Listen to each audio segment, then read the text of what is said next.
Okay, hi. So we're going to move now to question number 14. Daniel owned a restored classic automobile made in 1922 to discourage tampering with the car. Daniel installed an electrical device designed to give mild shock, enough to warn but not enough to harm persons touching the car. Excuse me. Daniel Okay, Paul, a heart patient with a pacemaker, saw Daniel's car and attempted to open the door. Paul received a mild shock, which would not have harmed an ordinary individual, but which caused his pacemaker to malfunction, resulting in a fatal heart attack. Now, if Paul's estate asserts a claim against Daniel for the wrongful death of Paul, will the estate prevail? Now, there's several choices here. The estate A, no, if Daniel was not using excessive force to protect the car, or B, no, because Paul was a trespasser, or C, yes, because Paul's act was a substantial factor in causing Paul's death, or D, yes, if Paul had no reason to suspect the presence of the electrical device. Pause here if you don't want the answer. Okay, so the answer according to the key is A, no, if Daniel was not using excessive force to protect his car. Now, I remember hearing a case in first year law about a spring-loaded thing in a house to stop people from trespassing, and the guy was held liable.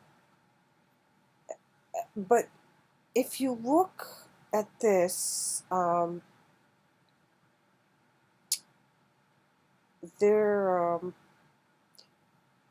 there's a thing called intentional torts, and then there's negligent.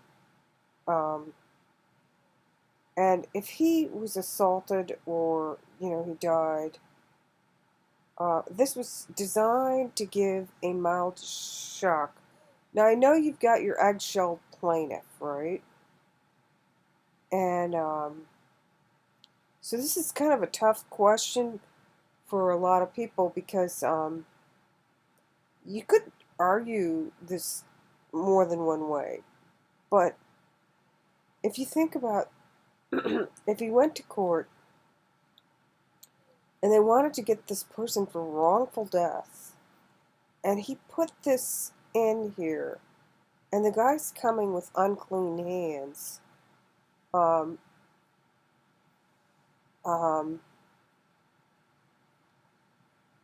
I mean, you could probably assume that the guy's trespassing. He just put a mild shock so people will leave his classic restored car alone. It's not intentional. It's not an intentional assault. So let's take a look at. I guess we could go over the outline, or so basically they're saying the best answer is no, if Daniel was not using excessive force to protect his car, which in fact he wasn't. He was just putting a mild shock. And I know,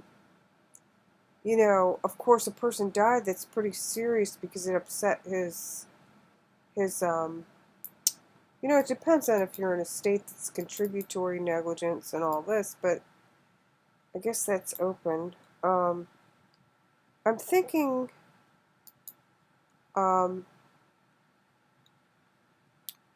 you've got your intentional tort, which is battery, assault,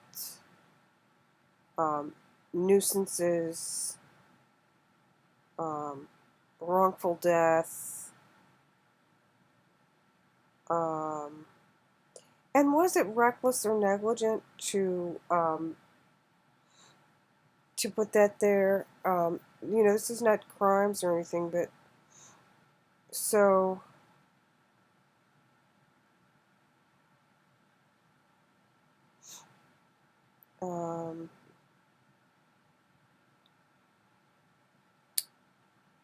it's basically that's the answer that they say is the best answer now. And so remember, you have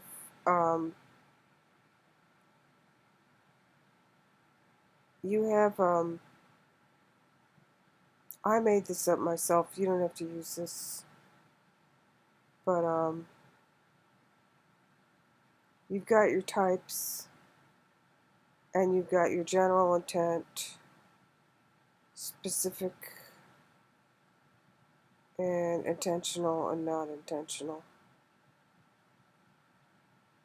I wonder.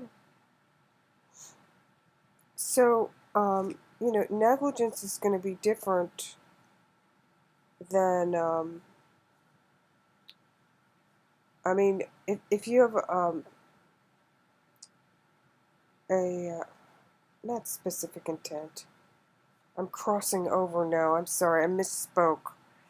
That's criminal law. I'm getting tired. So basically, you have intentional and unintentional torts. No, they don't call them unintentional. Excuse me. No, I'm getting really tired. Intentional negligence and strict liability. That's the three kinds. Hey, I think I'll pick this up where we left off, and get back over to you tomorrow. So take care, and I hope that explained it well enough. And yeah, okay. So take care.